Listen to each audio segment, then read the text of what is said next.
Have you ever wondered, what would it be like to taste food for a living? Well, that's what these people do.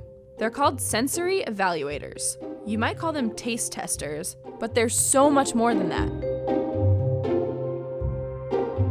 My name is Gail Vance Civille. I am the founder, owner, and president of Sensory Spectrum, and I have been in the sensory business for over 50 years. You do the math. Sensory evaluators are trained for over 100 hours. More on that later.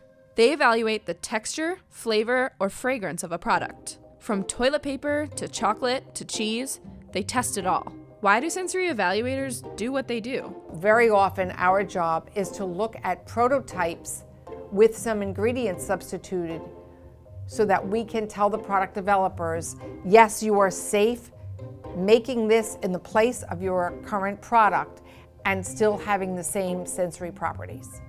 There's a whole host of reasons why a product might change, like swapping out an ingredient for something cheaper or healthier.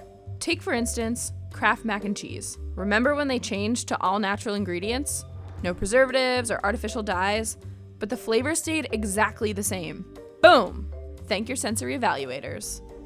The role of sensory evaluation is to stand next to the product developer and say, if you have a charge to make a new product, to make an improved product, to make an ingredient substitution, I am here to tell you whether or not you succeeded. Were you able to maintain the appearance, the flavor, and the texture of that product? That is my job. I stand there and say, you know what, this is very, very close, or it's spot on. I think you should move forward with it. So how would Gail describe cheese?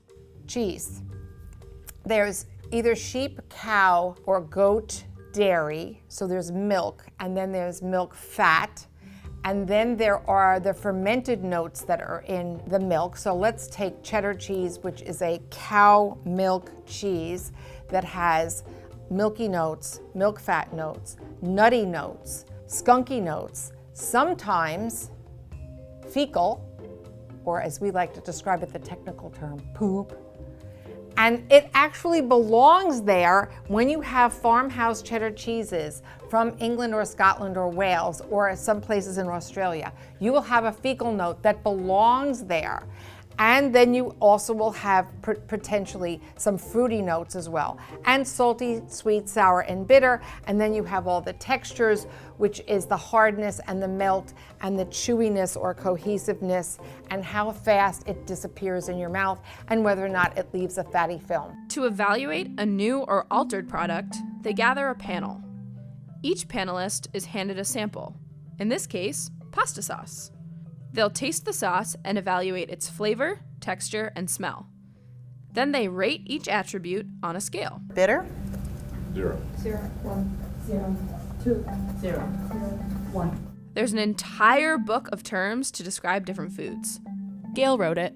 Grassy, minerally, flinty, if you will, sweet and sour, milky notes, nutty notes, skunky notes. How do these panelists identify how salty or sweet something is? During training, they're exposed to different levels of flavor. A 2 salt is very mildly salty, while a 20 salt is closer to ocean water, and so on.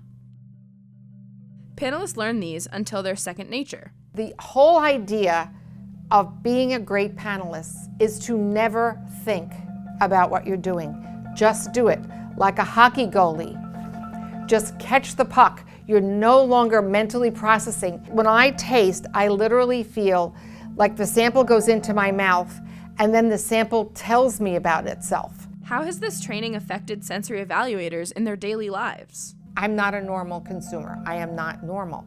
I am very picky. If I'm in a restaurant where a lot of people are wearing fragrance, I will not enjoy it. So it has jaded me or poisoned me or corrupted me to being really obsessively picky about what I'm eating, where I'm eating, and when I'm eating. For better or worse, actually tasting what you eat may be a good thing. I will try anything. I have eaten bugs, I have eaten worms, I've eaten any of those things. It's like, and some of them, by the way, are presented to me as a challenge.